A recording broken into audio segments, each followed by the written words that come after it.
Irina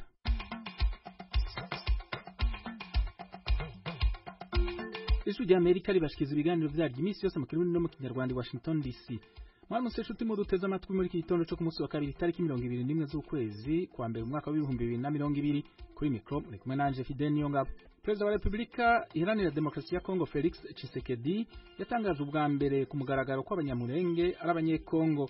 Bivuze iki kubo muri ubwo bwoko? Giti cyane ntabwo ntekereza ko yahosha ubwicanyi buhari ndetse nta ntabwo bizanahosha n'urwango se cyangwa amagambo y'urwango arimo agenda avugwa ku karere. Kurebye hariya muri Kongo ni nkaho leta isa nkaho itagifite control y'ibirimo bibera mu gihugu. Uyo ni Jean Paul Shaka sevyerekeye amategeko yihweza ikiryo jambo rishobora guhindura ku mibano y'abanyamurenge n'abandi banyekongo.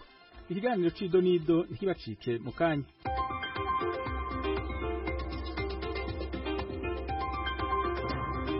Mari imbere yaho reka tubanze dutega amatwi mugenzi wacu Alois Bigirimana dushikiza amakuru yo hirya no hino dufitiye muri aka kanya. Alois, urakoze Fidel. Turahera aha muri Leta Zunze za Amerika. Perezida wa Leta Zunze za Amerika Donald Trump ejo kuwa mbere niyo hafata urugendo rumushikana i Davos mu gihugu cy'Ubusuwisi mu nama mpuzamakungu ku butunzi. Bitekanijwe ko kuri uyu wa kabiri ashikiriza ijambo muri iyo nama, mu gihe muri Amerika naho abasenateri ari nawo munsi batangura imburano bw'ubutegetsi, mu gihe Sena nayo yobimwegekako.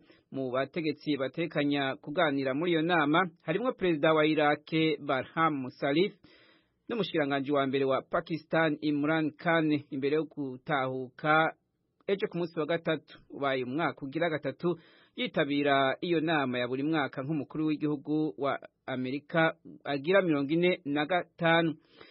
Abashingwamanza ba Perezida Donald Trump kuri uyu wa mbere ejo baragwanije umugambi bise wo kumukura ku butegetsi, bavuga ko ari umugambi mubi cyane kandi uteye kubiri n'ibwirizwa shingiro rya Leta Zunze za Amerika.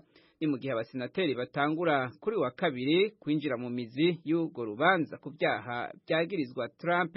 Abashingwamanza biwe bavuga ko atacaha yakoze mu guhamagarira Ukraine gutanguza amatohoza yaratumbereye kumwungukira muri politike. Bemeza ko abademokrati badakeneye kumenya ukuri ku byabaye, ariko ko bashaka guhanagura ibyavuye mu matora yashikanye Trump ku butegetsi mu 2016. Ibiro vya Perezida wa Amerika byiteze ko izo mburano zizonyaruka zikamara indwi zibiri gusa, ariko kandi zishobora kuba ndende kurusha, mu gihe abademokrate bari muri Sena boshobora kwigarurira abasenateri 4 gusa b'abarepublikani kugira baronke ibitigiri bikwiye bashobora kugira igihagararo cyo gutuma ko ibindi vyabona mu bafasha ba Trump bazi bitari bike kuri iyo dossier yagirizwa. Ishiramwe mpuzamakungu ryita ku magara y'abantu OMS ryatangaje ko rigiye gutuma inama yihuta muri indwi yo kurabira hamwe umugera mushasha wadutse mu Bushinwa inyuma yaho ushikiye mu bindi bihugu bitatu byo mu karere ka Aziya. Umugwi w'abahinga ba OMS uzokoraniye Geneve mu Busuwisi ku munsi wa gatatu kugira wemeze nimba uwo mugera ufatira mu bihimba byo guhema wotangazwa ukitwikiza ku magara y'abantu ku isi. Iyi ngingo ifashwe inyuma yaho umuhinga wa leta y'Ubushinwa ashikirije ejo ku munsi wa mbere ko uwo mugera wamuka ku bikoko kandi umaze guhitana ubuzima bw'abantu 3 wandukirana hagati y'abantu. Washington, Ijwi rya Amerika. Umushikiranganje wa Leta Zunze za Amerika ajejwe imigenderanire n'ayandi makungu Mike Pompeo yashikirije ko Amerika igiye gutangura gukora ibirenze mu gushigikira Juan Guaido arwanya ubutegetsi bwa Venezuela, kandi yitangaje ko ari we umukuru w'igihugu. Pompeo na Guaido babonanye ejo ku munsi wa mbere Bogota ku murwa mukuru wa Colombia mu nama y'ibihugu byo mu karere ka Amerika ijejwe kurwanya iterabwoba. Pompeo ntiyatomoye ico Amerika igiye gukora kirenze mu gushikira Guaido, ariko Amerika iza yarafatiye ibihano ku banyepolitike bo hejuru muri Venezuela hamwe n'igisata c'ibitoro c'ico gihugu. Umurwi mushasha w'abimukira bo muri Amerika yo hagati baharugwa mu bihumbi birenga 3 baragerageje kwinjira muri Mexique ejo ku munsi wa mbere baciye mu ruzi rugabura ico gihugu na Guatemala, ariko abasirikare baciye babacucagiramwo ivyuka bikoroza amosozi babona gusubira inyuma, basaba abategetsi ba Mexique kubareka bakabandanya urugendo rwabo bagana muri leta z'ubumwe za Amerika. Bubaye ubwa mbere Mexique ibazibira n'inguvu kuva habaye umugwi wa mbere wagerageje kwinjira ku nguvu muri Amerika mu kwezi kw'icumi mu mwaka wa 2018. Washington, ijwi rya Amerika. Igihugu ca Pakistani caratunganije inama yo ku rwego rwo hejuru na leta z'ubumwe za Amerika ejo ku munsi wa mbere. Inama igamije kwihweza ingingo zafashwe na Pakistani zo guhagarika umuhora w'amafaranga aja ku mirwi ikora iterabwoba. Izo mpande uko ari zibiri zaraganiriye ku buryo bwo kongereza imigenderanire mu guhanahana ibidandazwa nk'uko abategetsi babivuga. Mu kwezi guheze leta ya Donald Trump yatangaje ko vuba ishobora kongera gusubira gutanga inyigisho hamwe n'imyimenyerezo ku basirikare b'igihugu ca Pakistani. Leta y'igihugu ca Pakistani yarashimye iyo ngingo ya leta zunze ubumwe za Amerika nk'iyindi ntambuko ikomeye yo gukomeza imigenderanire hagati ya leta zunze ubumwe za Amerika hamwe n'ico gihugu.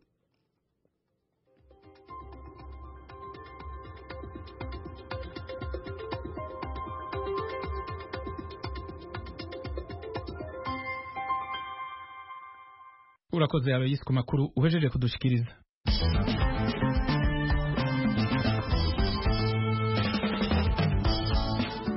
Radio Ijwi rya Amerika i Washington DC mu Kirundi no mu Kinyarwanda. I Londres mu Bwongereza hatanguye inama y'imisi ibiri igenewe guteza imbere imitahe hagati ya Afrika n'Ubwongereza. Inkuru y'idonido turayibaza mugenzi wacu Venuste Nshimiyimana ari mu biro vy'Ijwi rya Amerika i Londres mu Bwongereza. Iyi nama igamije guteza imbere ishoramari hagati ya Afurika n'Ubwongereza yitabiriwe n'abakuru b'ibihugu bya Afurika 21 barimo uwa Kenya, u Rwanda, Nigeria, Congo, Misiri na Ghana. Mu ijambo ritangiza inama, Minisitiri w'Intebe w'Ubwongereza Boris Johnson yifuje ko ubuhahirane hagati y'Ubwongereza bwakwiyongera. Iyi nama yiteranye hasigaye iminsi mike kugira ngo Ubwongereza buve mu muryango w'ibihugu by'Uburayi, ikaba ari nayo mpamvu bushaka kwagura amarembo. Boris Johnson asanga Afurika izagira uruhare mu bukungu bw'isi mu myaka myinshi iri imbere. Ejo hazaza ni muri Afurika, kandi Ubwongereza buzagira uruhare rukomeye mu kubaka ejo hazaza. Ibihugu 15 bifite ubukungu butera imbere cyane ku isi biri muri Afurika. 2/3 by'ibihugu bigize Afurika bifite umuvuduko wo gutera imbere kuruta ibindi bihugu byose.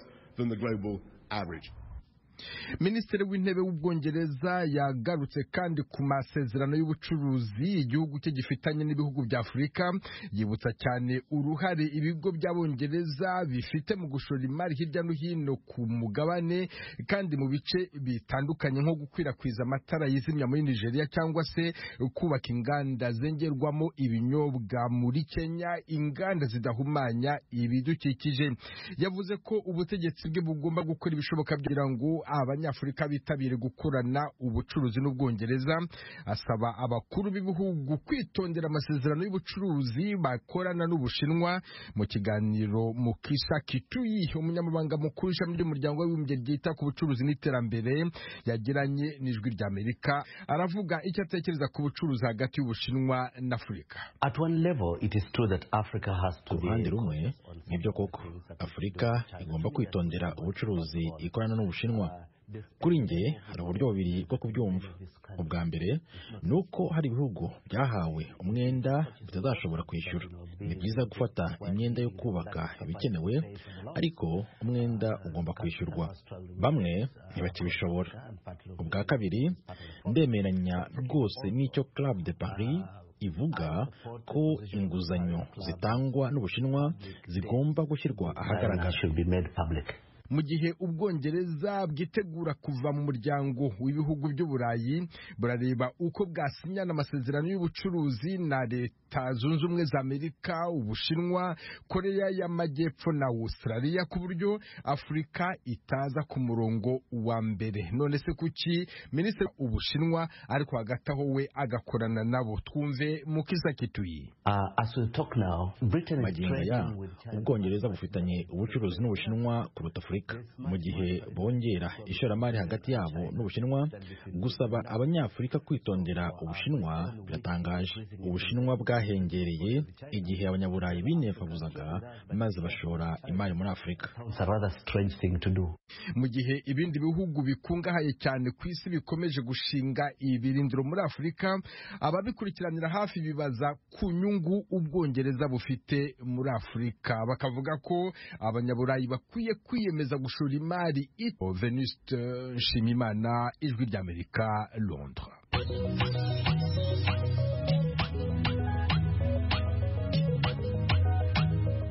Nshuti z'Ijwi ry'Amerika, uretse kuri FM musanzwe mutwumviraho, mushobora kudukurikira no ku mirongo migufi bita short waves kuri metero 25, ni ukuvuga kuri kilohertz 11,835.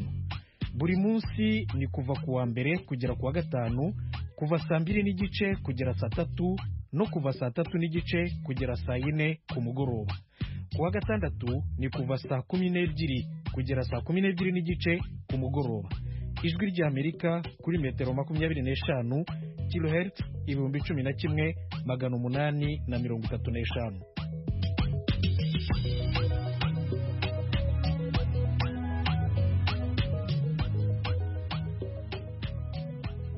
Ku makuru yo mu karere k'ibiyaga binini mu Burundi, abantu 3 nibo bamaze kugandagurwa mu kiringo kidashika ukwezi mu ntara ya Ngozi iri mu buraruko bw'igihugu. Mu gisagara cya Bujumbura naho abadandaza amafaranga y'agaciro 3 baragandaguwe mu kiringo c'amezi 2. Inkuru y'Ijwi ry'Amerika ryifashishije abanywanyi bayo mu Burundi dusomerwa na Desire Hatunimana ari Kigali mu Rwanda. Uwo mwana w'umuhungu Divin Igiraneza yishwe ku mugoroba wo kuri w'Imana igerekezo ya 19 umwaka wa 2020 nkuko bivugwa n'abajejwe intwaro n'igipolisi. Uwitwa Bigirimana Isa yamusanze muhira aho yaba ku mutumba wa Gatika zone Rukeco muri komine ya Busiga mu ntara ya Ngozi. Yaje yitwaje imbugita hari igihe cy'isaha 12 n'igice z'umugoroba. Yashitse acumita uwo mwana imbugita mu nda, mu gatuza no mu mutwe. Amaze gukora iryo bara, Isa Bigirimana yaciye ahunga. Uwo mugabo akaba yaheruka kwirukanwa mu gipolisi cy'u Burundi kubera kwigenza nabi nk'uko inkuru ziva mu gipolisi aho Ngozi zibimenyesha. Abajejwe intwaro n'umutekano aho mu Rukeco vyabereye bavuga ko uwo yagirizwa gukora iryo bara yaramaze imisi yahukanye n'umugore wiwe. Yagiriza se uwo mwana ari nawe asanzwe ari pastori Mishengero Semseyi. Uwo Bigirimana Isa n'umugore we basengeramwo ko afise uruhara muri uko kwahukana. Amakuru avaho mu Rukeco amenyesha ko uwo Isa Bigirimana yaraje guhiga uwo mupastori, amaze kumubura acagandagura umwana wiwe. Ku mugoroba wa gatandatu naho ku mutumba Gasebeyi wa zone Mivo ya komine Ngozi muri intara nyene ya Ngozi haratowe ikiziga c'umuntu yitwa Ndoyezu Methode, umugabo w'imyaka 27 yaba muri quartier Gisagara mu gisagara ca Ngozi, aho yarakora akazi ko kunguruza abantu ku igare. Banye n'umuntu bavuga ko ataciye apfa n'abantu kwera abanyeneza n'abandi bakiyumvira ko abamwishe bamutemaguje umupanga mu mutwe, bamuhoye igare ryiwe rishasha yaheruka kugura kuko bagiye baritwaye. Mu gipolisi bavuga ko batanguye amatohoza kugira ngo barabe ko bofata uwo yishe umwana mu Rukeco hamwe n'abishe Methode Nduwayezu Igasebeyi. Abarongoye imitumba bagasabwa kugirisha amanama menshi y'umutekano abo barongoye kugira ubwo bukozi bw'ikibi buranduranwe n'imizi. Tubibutse ko mu gisagara ca Ngozi igenekezo rya 23 ukwezi kwa 12 umwaka wa 2019 haheruka gutegwa grenade ku gituro c'imodoka zije muri komine Gashikanwa y'iyo ntara. Umuntu umwe arahasiga ubuzima, indwi nabo barakomereka. Ubwicanyi buravugwa kandi mu gisagara ca Bujumbura aho Mukenyezi Mariam Nikiza batazira nyota yagandaguwe n'abantu bataramenyekana mu ijoro ryo kuri wa gatandatu. Avuye aho yakorera urudandazwa yongera avunja amafaranga y'agaciro kwibarabara rya 10 muri zone ya Buyenzi mu gisagara ca Bujumbura, yasanze abantu bamutegereye imbere yaho yaba amuyenzi nyene kwibarabara rya 14:44 nk'uko amakuru ava mu muryango wiwe bivuga. Bamaze kugwana isakoshi yiwe, abagizi ba nabi baciye amurasa mu mutwe, bamutwara ibyo yarafise byose baca barakura meza. Kubera yavuye amaraso menshi nk'uko inshuti ziwe zibivuga, bamujanye kwa muganga, abaganga ntibashoboye kumurokora. Nyota abaye umuntu agira gatatu mu badandaza amafaranga y'agaciro yishwe mu kiringo kidashikana amezi 2. Itariki 5 z'ukwezi kwa mbere uno mwaka Jeremy Ngendakuriyo yaragandaguwe n'abantu bataramenyekana, ikiziga ciyo gitogwa muri quartier ya Gikungu mu gisagara ca Bujumbura. Amakuru ava mu muryango wiwe avuga ko yahamagawe n'umuntu kuri telefone amubwira ko akeneye kuvunjisha amadolari y'Amerika 4,000 amaze kugenda ijisho ryabaye iryo. Itariki 10 kwezi kwa 12 mu mwaka wa 2019 uwundi muvunja yitwa Onezime Ntiranyibagira nawe nyene yatowe ikiziga muri quartier ya Buterere mu gisagara ca Bujumbura. Amakuru ava mu biwe avuga ko nawe nyene yahamagawe kuri telefone mu nyuma bararindira ko agaruka barabura. Ubwo bwicanyi burateye impungenge amashirahamwe aranira agateka kazi na muntu mu Burundi n'amakungu adasigaye inyuma. Kuri uno wa kane genekezo ya 16 inama nshinga amateka ya Burayi yarafashe ingingo resolution mu gifaransa itera ivyatsi itituka giyongera bidasanzwe mu gisata c'agateka kazi na muntu mu gihugu c'u Burundi. Desire Atungimana, Kigali, Ijwi rya Amerika. Muri Isanga ni ikiganiro cy'Ijwi rya Amerika kibanda ku bibazo binyuranye byo mu karere k'ibiyaga bigari bya Afurika. Ikiganiro gitumira abantu bo mu nzego zitandukanye bagasubiza ibibazo by'abakunzi b'Ijwi rya Amerika. Ndi mu ntara ya Muyinga aho bita muri komine Giteranyi aho bitatura. Ndi hano Kampala, Uganda. Ndi mu gisagara cya Bujumbura. Ni ikiganiro kimara isaha kuva saa 10 kugera saa 11 buri munsi kuva kuwa mbere kugera ku cyumweru. Muri leta ya Colorado, Leta Zunze Ubumwe za Amerika. Mbanje kuramutsa abo batumire mwadutumiriye. Nawe turagutumiye. Kurikira Ijwi rya Amerika aho uri hose, haba kuri radio, kuri telefone no kuri mudasobwa. Nawe turagutumiye. Tuziheze urararitswe buri munsi saa 10.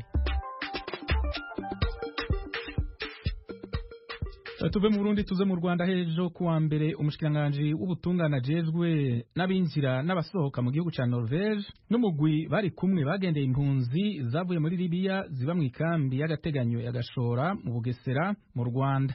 Ni mu gihe ico gihugu cemeye ko kwakira impunzi 600 z'abanyafrika. Yamara yavuze ko abahunze ibibazo by'ubutunzi bo atakibanza bazohabwa mu karere k'Uburaya. Eric Bagira ubusa yakurikiranye ugo rugendo araduha inkuru y'idonido.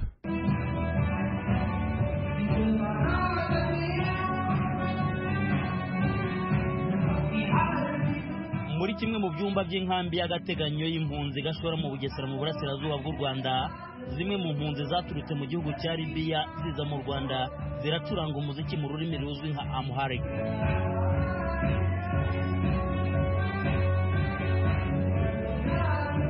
Ni umuziki uzifasha kwibagiza bimwe mu bibazo zaciyemo mu gihugu cya Libya ubwo zashakaga kwambuka zijya i Burayi mu buryo butemewe n'amategeko zikafatirwa zigafungwa. Kuri uyu wa mbere Minisitiri w'Ubutabera unashinzwe abinjira n'abasohoka mu gihugu cya Norvege Bwana Joran Kalmir n'abandi bakozi bari kumwe bari basuye izi impunzi. Ni nyuma y'aho igihugu cye gitangarije ko cyiteguye kwakira impunzi 600 zizava mu Rwanda zirimo 450 zizava muri Libya n'iz'abanyekongo. Minisitiri w'Ubutabera unashinzwe abinjira n'abasohoka muri Norvege mu ruzinduko rwe mu nkambi ya Gashora yavuze ko ari ngombwa gufasha abari mu kaga. So I think it's very important that we are trying to help the most vulnerable and that they see that the best way to get help. Aragira ati ndatekereza ko ari ingenzi gufasha ababaye cyane kandi barayibona ko inzira nziza zo kubona ubufasha atari zo kwambuka mu Burayi mu buryo butemeye kuko hari inzira bigomba kunyuramo. Kubw'iyo mpamvu rero nishimiye kuba hano muri uru ruzinduko tureba ko twabafasha. Ndagenda numva ibibazo byabo muri uru rugendo. Bwana Joran yavuze ko kubazagera i Burayi hari ibyo bagomba kuzaba bujuje kuko ngo hari n'abahunze ibibazo by'ubukungu mu bihugu bakomokamo. Akagira inama batazagera i Burayi kuzaguma mu Rwanda kuko ngo gusubira muri Libya nabyo bisa n'ibidashoboka. Ati hari abantu bake bazaza i Burayi kandi tugomba kwizera ko impunzi za nyazo arizo twakiriye mu Burayi zitari izihunze ibibazo by'ubukungu muri Afurika. Izo ntizizahabwa uburenganzira bwo kuba mu Burayi, zizasubizwa inyuma aho ariho hose. Rero ni ingenzi kuzibwira ko zitasubira muri Libya. Igihe bazaba bakeneye ubufasha mu kubona ubuhunzi bagombye kuguma hano mu Rwanda, ntibajya muri Libya kandi nta gihugu cy'Uburayi cyabakira. Mu kiganiro yagiranye n'itangazamakuru ryabajije bwana Joran Karmir uko bazabasha kumenya impunzi bazatwara mu buryo bifuza butarimo uburiganya. Yagize ati, we have methods, both the UNHCR have methods and the Western government have methods, and after the first screening from the UNHCR we are going to send our own people down here. Dufite uburyo tuzakoresha nk'uko HCR ifite uburyo ikoresha. Nyuma yo kuzagenzura bikozwe na HCR, tuzohereza abantu bacu hano bongere bagenzure bwa kabiri. Impunzi zizaza muri Norvege hari ibyo zigomba kuzaba zuzuje nk'impamvu za politiki. Nyuma yo kubikora twafashe impunzi 600 zizava mu Rwanda, ariko nta bandi tuzakira biyongera kuri abo basaba ubuhungiro. Rero ntituzafata basaba ubuhungiro muri Norvege batabayeho neza, ahubwo baguma muri Afurika aho kugira ngo baze guhangayikira mu Burayi. Ku mpunzi zirebwa n'iki cyemezo byumvikana ko ari inkuru nziza yayatsembeye ijwi rya Amerika ko adashobora kurota asubira mu gihugu akomokamo kandi ko atifuza kuguma mu Rwanda. Akavuga ko yizeye ko ejo hazaza hazaba heza aramutse avuye muri Afurika. Yeah, I hope so. I think so. I hope to be better because I'm passing to. Yego, ndabyizeye, ndatekereza ko ubuzima buzaba bwiza ngeranije n'ibibi byinshi nanyuzemo. Ndizera ko hari bizahinduka.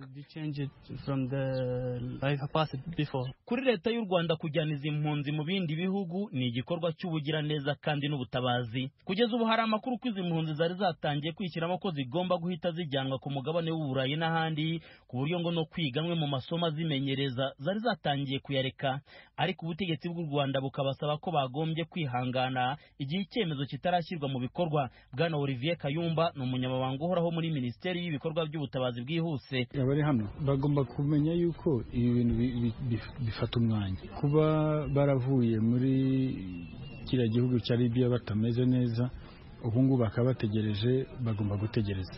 Uretse igihugu cya Norvege cyemeye kuzakira impunzi 600, Canada yemeye kuzakira impunzi 800 zirimo 200 zizava muri Libya, Ubufaransa nabwo bwemeye kuzakira impunzi 200 zirimo 100 zizava muri Libya, ndetse na Suwede yemeje kuzakira 150. By'umwihariko 7 bamaze kugera muri Suwede, ndetse n'abandi 30 bashobora kugenda mu bihe bya vuba. Kuba bazajya mu gihugu cya Norvege ntibiramenyekana igihe ntarengwa bashobora kuzagendera. Amakuru ijwi rya Amerika yahawe n'ubuyobozi bwa HCR mu Rwanda aremeza ko ubw'abandi bari kwifuza kujya mu Burayi n'ahandi, hari abandi 2 basabye gusubizwa iwabo muri Somalia, ariko hagasigara kwibaza niba icyo bahunze cyaravuyeho. Kugeza ubu Rwanda rucumbikiye impunzi 299 zavuye muri Libya. Byitezwe ko habonetse ibikorwa remezo bihagije rwakwakira impunzi 500. Ababikurikiranira hafi bo basanga kujyaniza impunzi mu bindi bihugu bitazaba na rimwe umuti urambye ku mugabane wa Afurika, bagasanga umuti urambye waba gukura mu nzira igituma bahunga. Bagira ubusa ijwi rya Amerika igashora mu Bugesera mu burasirazuba bw'u Rwanda.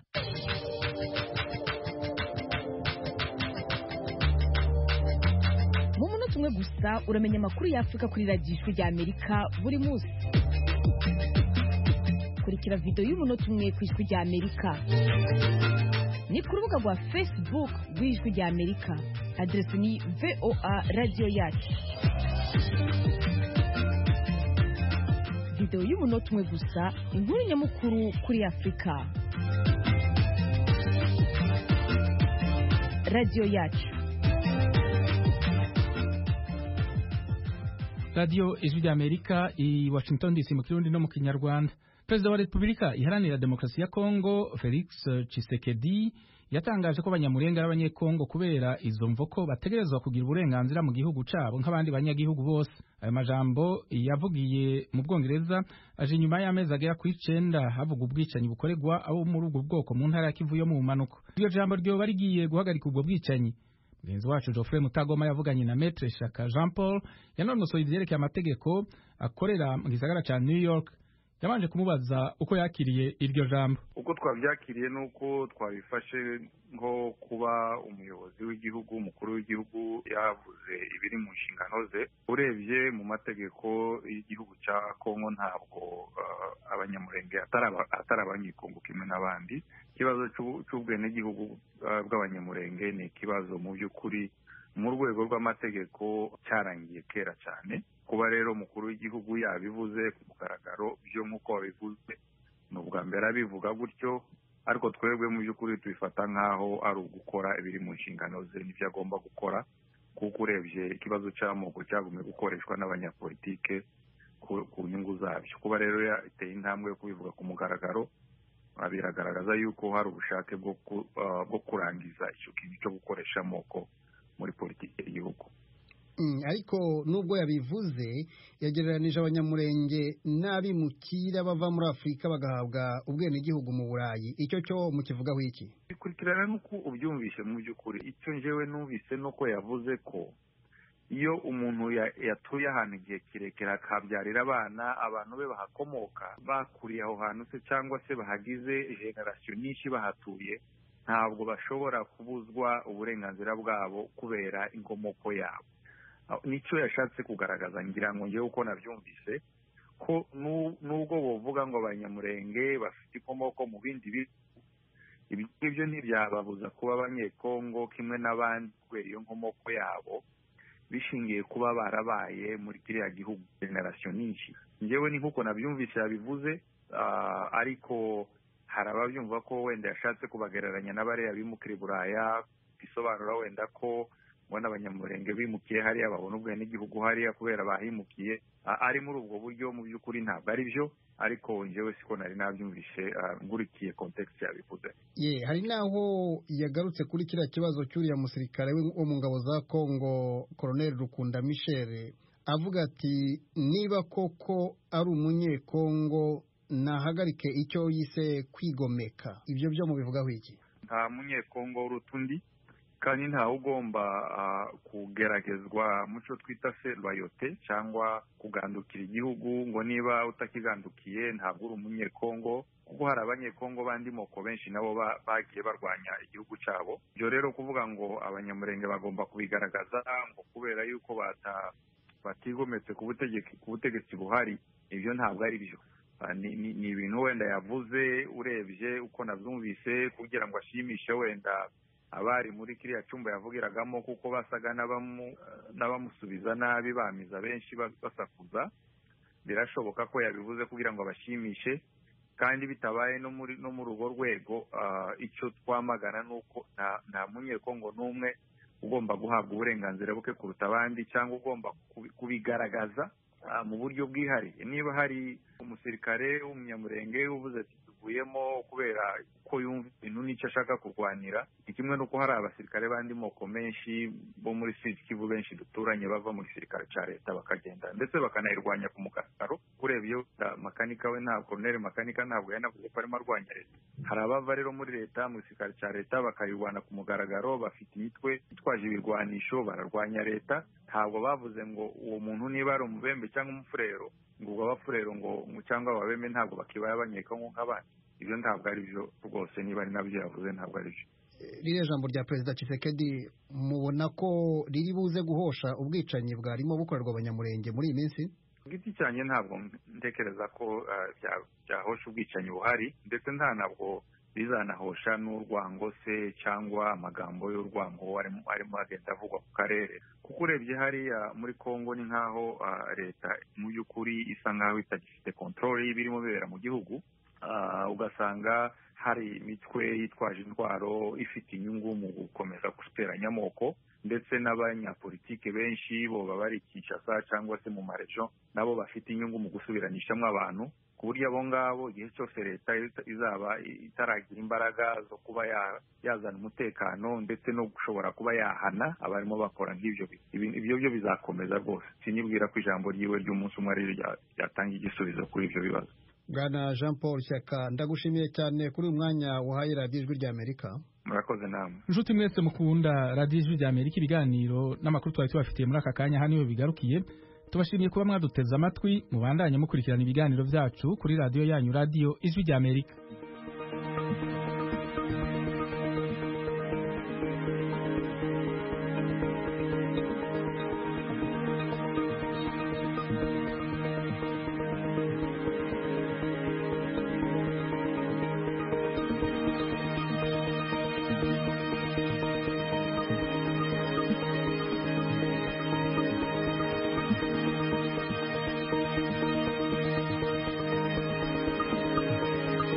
been listening to news and information in Kirundi and Kinyarwanda from the Voice of America in Washington.